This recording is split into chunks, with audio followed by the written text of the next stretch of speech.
Reservation bill pass होना चाहिए। विधानसभा में, लोकसभा में महिलाएं पहुंच सकें और इस देश के लिए होने वाले सभी निर्णयों में उनकी सहभागिता हो और देश की तरक्की में कंधे से कंधा मिलाकर के वो चल सकें।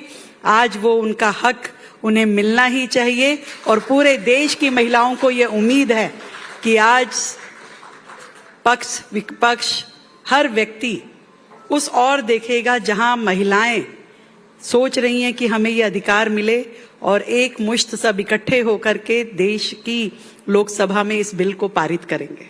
लेकिन Rahul Gandhi ji leader of opposition है, कह चुके हैं कि ऑपोजिशन इस बिल का विरोध करेगा, वो इसे कभी पास नहीं होने देगा।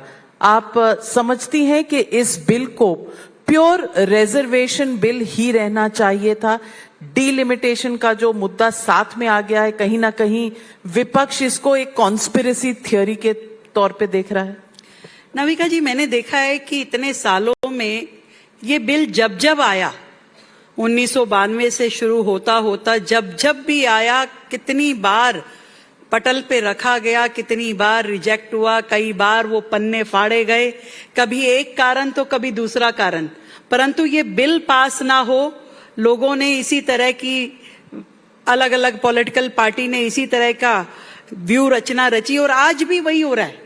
आज कहीं डीलिमिटेशन की बात कह के, कहीं परिसीमन की बात कहते हुए, कहीं पर कोटे में कोटा की बात करते हुए, कोई ना कोई कारण देकर के मुझे लगता है कि क्यों इस बिल को अटकाने की और लटकाने की तैयारी की जा रही है, जबकि ये देश की महिलाओं का अधिकार है। आज आजादी के 78 साल बाद भी यदि हम अपने देश की महिलाओं को ये अधिकार नहीं दे सके तो ये हमें सोचना होगा कि हम कहाँ खड़े हैं। आज हमारे समकक्ष जनसंख्या वाला चाइना, आज वहां कितना रिप्रेजेंटेशन है, आज बाकी देशों में कितना रिप्रेजेंटेशन है। यदि हम देखें तो हमारी देश में तो लोकसभा में मात्र 14% पे वुमेन रिप्रेजेंटेटिव हैं और विधानसभाओं पे तो 9 और 10% से ज्यादा बढ़ नहीं पाती है। तो कहीं तो हमें समझना पड़ेगा, कहीं तो एक मानवीय दृष्टिकोण के साथ में ये देखना होगा कि इस देश की अर्थव्यवस्था पे, इस देश की व्यवस्थाओं पे, डिसीजन मेकिंग पे, निर्णयों पे महिलाओं का भी हक है। लेकिन राहुल गांधी कहते हैं कि प्रधानमंत्री मैजिशियन है, उन्होंने मैजिक किया है, ऑपरेशन बालाकोट का, ऑपरेशन सिंदूर मैजिक किया है और उसी तरह से महिला बिल का भी मैजिक कर रहे हैं। अफसोस है आज हर एक भारतीय को कि जब सेनाओं के शौर्य पे प्रश्न चिन्ह लगे।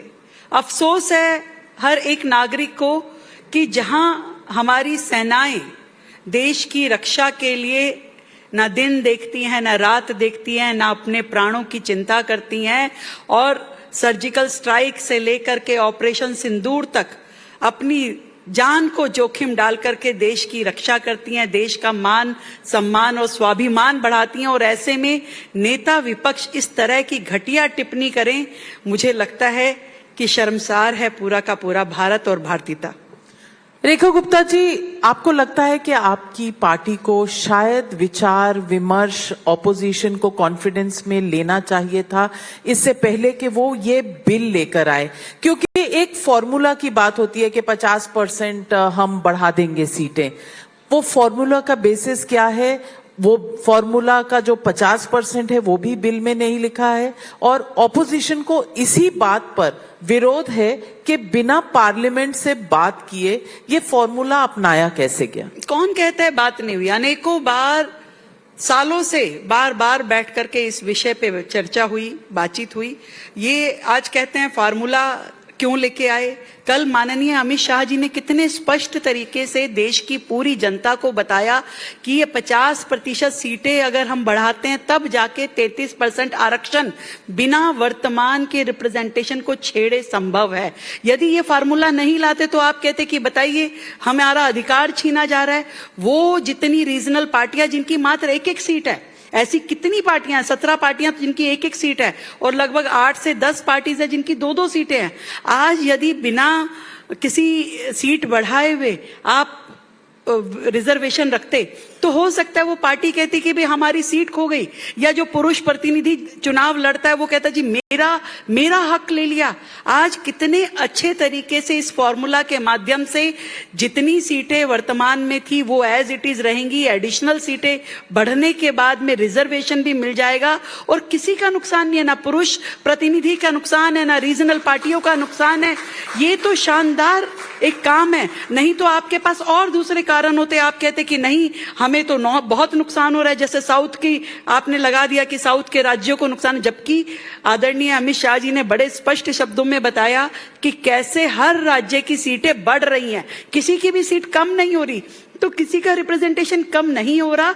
ये बहुत बड़ा मुझे लगता है कि काम है जो इस बिल के माध्यम से कि चीजों को बिना छेड़े, चीजों में बढ़ा करके, सीटों को बढ़ा करके देश में महिलाओं को उनका, और ये वो लोग भी समझते हैं केवल ये बिल ना आए इसके लिए अलग अलग तरीके से अलग अलग पार्टियां अपनी बातचीत को अलग मखोटा पहना करके कह रही हैं, मुझे लगता है। देखो गुप्ता जी, लेकिन कहीं ना कहीं साउथ की पार्टियों का जो चिंता है वो ये है कि अगर आप सीटें बढ़ाते हैं 50%, आप परसेंटेज में जो कैलकुलेट करते हैं वो एब्सोल्यूट नंबर्स में उनको घाटा देता है। यानी कि तमिलनाडु की सीटें बढ़ेंगी लेकिन जो यूपी से उनका फर्क है सीटों का एब्सोल्यूट नंबर में वो ज्यादा हो जाता है। अभी 39 सीट्स हैं अगर तमिलनाडु की, यूपी की 80 है तो 41 का फर्क है। बढ़ने के बाद वो 120, ये सिर्फ 59 सीटें होंगी, यानी कि 61 का फर्क हो जाएगा। इससे एमपी लैड फंड भी एब्सोल्यूट नंबर में उन राज्यों को ज्यादा मिलेंगे, इन राज्यों को कम मिलेंगे। इस पर आप क्या कहें? देखिए, नजरिया उनका अपना दिया हुआ है, अपना पहनाया हुआ है। आज जिस तरीके से पूरे देश के प्रतिनिधि लोकसभा में पहुंचते हैं और उसी तरीके से आगे आने वाले समय में भी उसी परसेंटेज में लोकसभा में पहुंचेंगे, कहीं कोई फर्क नहीं है। फर्क केवल उनकी सोच का है, उनके विजन का है। आज काले कपड़े पहन के और बिल को आग लगाने से केवल महिलाओं के प्रति उनका नजरिया दिखाता है, वो सोच दिखाता है कि वो कल भी ये सोचते थे कि महिलाएं आगे नहीं आनी चाहिए, वो आज भी यही सोचते हैं।